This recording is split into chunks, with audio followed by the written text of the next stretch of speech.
split them. Dave, can you give us any update with regards to Nono Williams and how he's situated? Yeah, that's what we thought. So it's sort of a 4 to 6 week recovery. Okay. You happy with the 1 week suspension for Michael Leach? Do you feel that's quite fair? Well, we got a week, and we could go to judiciary and try and get it to 0, but you can still get 4. So we settled for 1. Do you think that some people, were you in a position where maybe you were a little hesitant to try your luck at the judiciary, considering that no one has done that yet under these new, what do you call them, enforcements that they're putting on? Look, in the end, if you look at Leachy's tackle, it wasn't around the head. It was an arm down on the ball, but his shoulder came into contact with the head, and in the end, any head contact, you run the risks, So he got 1 week, we've accepted it. James Lowe was kind of sitting out over there before. What's the deal with him? Oh, he's doing a bit of sharpening up, but we're not going to use him this week. He had a bit of a back injury pre-season. Hasn't had sort of the workload ideally, and so we got a chance to try and freshen him up because we've got to buy the following week. So so that's the plan for him this week. Outside backs is kind of an endangered species at the moment as well. You've got to look after them, don't you? Yeah, and plus guys like Sean Stevenson, who has been going really well for us, but had limited game time, and pretty keen to get him out there. Is this an opportunity to mix a few of those younger guys in? Will you look to do that against the Rebels? What I want to clarify is, any change we make is not a lack of respect, and it's not that we think the game's going to be easier. What we know is that they've had a week off, and so 2 weeks to prepare for us, and they've conceded a lot of tries, and I'd imagine they're going to make a lot of changes, and maybe they'll bring a lot more heats. And so we're preparing for that, and we'll bring a team over that, pay respect to the quality of the Rebels, but we also want to create competition for places, and so there will be a handful of changes. Are the days of kind of wholesale changes for a game like this gone? Are you more keen on making 1 or 2 sort of each week as the season goes by?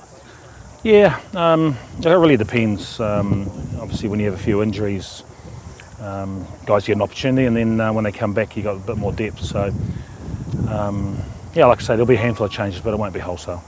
Dave, with the injuries that you've had the previous couple of seasons, it's allowed you to build depth, which has been really shown in these first few weeks, hence been able to rotate plenty in the loose warts.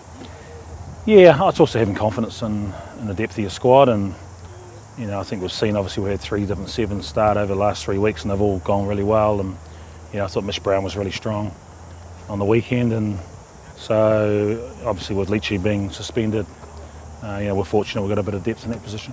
Stephen Donald obviously did a good job for you with Tim's injury, and gives you a few options for the midfield looking forward. Yeah, he had a big defensive night especially, and didn't get to carry a hell of a lot of ball, but his voice out there, and he contributes is massive, so very experienced, and he was pretty excited to get through that many minutes.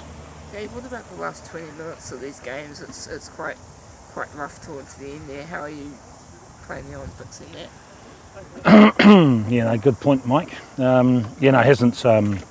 Highlanders' last 20 was good, but last 2 weeks we've been pretty disappointed. And look, in the weekend, if you play without the ball, you get put under pressure. So our kick chase wasn't as good as it had been in the first 60, and the Hurricanes are a good side in space. So we've certainly dealt with that. But we need maybe be more disciplined so we can hang on to a bit more pill in that area. We certainly gave away a few penalties in that period as well. Dave, after 3 New Zealand derbies, how do you adjust facing an Aussie team like the Rebels who struggled in the first 2 weeks? The first 20 minutes of each of the games, they've been right in it. So we'd expect them to really lift. They're under a bit of heat, obviously, over there, and we're certainly not going to take them lightly, and our focus is on our standards and being better than we were last week. So there's lots of areas that we can tidy up, but we're obviously very happy to got away with 3 wins at the start of the year. There's these talks going on at the moment, the Sanzar talks. Obviously, it's a very complex situation, but what would you see as an ideal result for the teams out of these talks, as far as the number of teams they could be up against, the structure of the conferences and things like that? Where do you see the ideal place for this? Probably ideal is 16 teams in a round robin, but it does involve a fair bit of travel. you'd imagine the conference system does allow people to spend a little bit more time at home, especially the Africans. So whether it gets to that or not, I'm not sure. But